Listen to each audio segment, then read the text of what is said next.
ओम शांति। आज की मुरली का सार। मीठे बच्चे, सारे कल्प का यह है सर्वोत्तम कल्याणकारी संगम युग। इसमें तुम बच्चे याद की स्क्रीन से सतो प्रधान बनते हो। प्रश्न है, अनेक प्रकार के प्रश्नों की उत्पत्ति का कारण तथा उन सब का निवारण क्या है?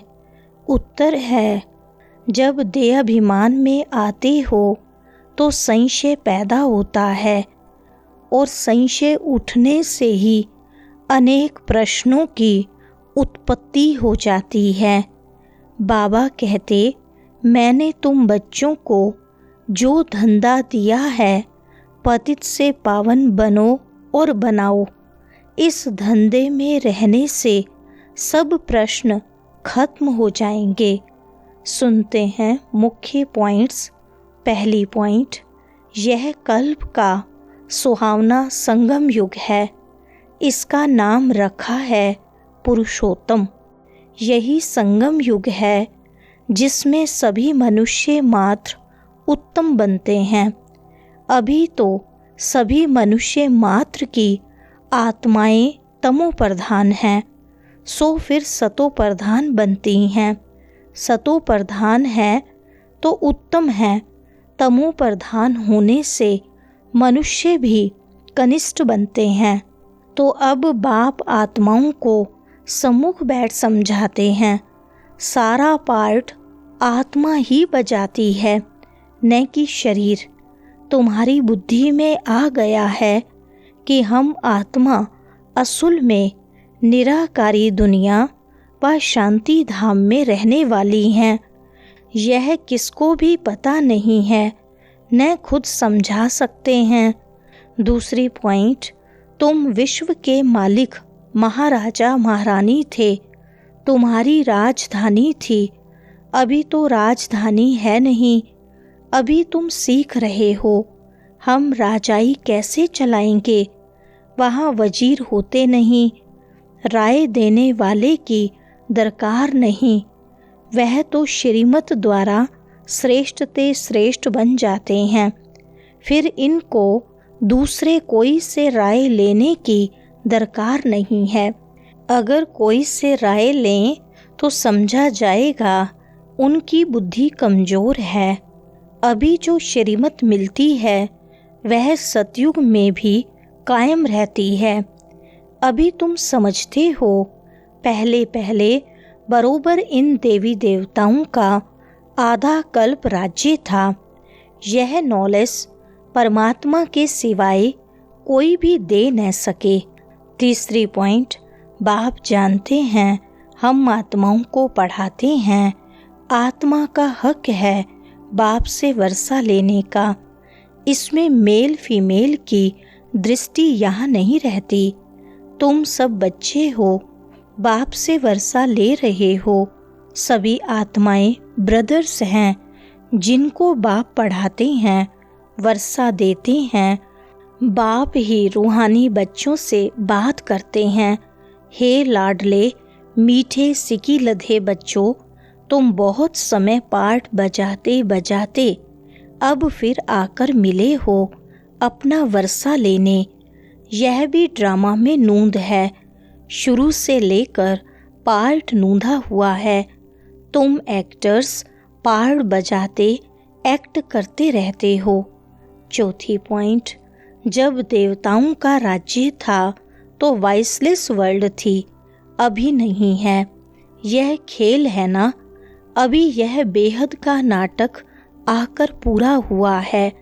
सब आत्माएं मच्छरों मिसल जाएंगी। इस समय कोई भी आत्मा आए तो पति दुनिया में उनकी क्या वैल्यू होगी? वैल्यू उनकी है जो पहले पहले नई दुनिया में आते हैं। तुम जानते हो जो नई दुनिया थी वह फिर पुरानी बनी है। नई दुनिया में हम देवी देवता थे। बाप आकर दुख की दुनिया से लिबरेट करते हैं। यह पुरानी दुनिया बदलनी जरूर है। 5वें पॉइंट, बाप कहते हैं मुझे याद करो तो तुम स्वर्ग के मालिक बनेंगे। तो हम क्यों न अपने को आत्मा निश्चय करें और बाप को याद करें। कुछ तो मेहनत करनी होगी ना। राजाई पाना कोई सहज थोड़ी है। यह माया का वंडर है जो घड़ी घड़ी तुमको भुला देती है। उसके लिए उपाय रचना चाहिए। जब तक जीना है पुरुषार्थ करना है, ज्ञान अमृत पीते रहना है। यह भी समझते हो हमारा यह अंतिम जन्म है। इस शरीर का भान छोड़ देही अभिमानी बनना है। 6 पॉइंट, सतयुग में बहुत थोड़े होते हैं। आत्मा जो अविनाशी है वह हिसाब किताब चुकतू कर चली जाएगी। ऐसे नहीं कि आत्मा आग में पड़ने से पवित्र होगी। आत्मा को याद रूपी योग अग्नि से ही पवित्र होना है। योग की अग्नि है यह। उन्होंने फिर नाटक बैठ बनाए हैं। सीता आग से पार हुई। आग से कोई थोड़ी पावन होना है। बाप समझाते हैं तुम सब सीताएं इस समय पतित हो, रावण के राज्य में हो। अब एक बाप की याद से तुमको पावन बनना है। राम एक ही है। अग्नि अक्षर सुनने से समझते हैं आग से पार हुई। कहाँ योग अग्नि और कहाँ वह। आत्मा परम पिता परमात्मा से योग रखने से ही पतित से पावन होगी। रात दिन का फर्क है। हेल में सब सीताएं रावण की जेल में शोक वाटिका में हैं। 7वें पॉइंट, बच्चों को ज्ञान रत्नों से झोली भरनी चाहिए। कोई भी प्रकार का संशय नहीं ले आना चाहिए।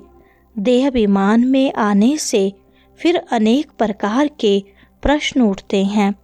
फिर बाप जो धंधा देते हैं वह करते नहीं हैं।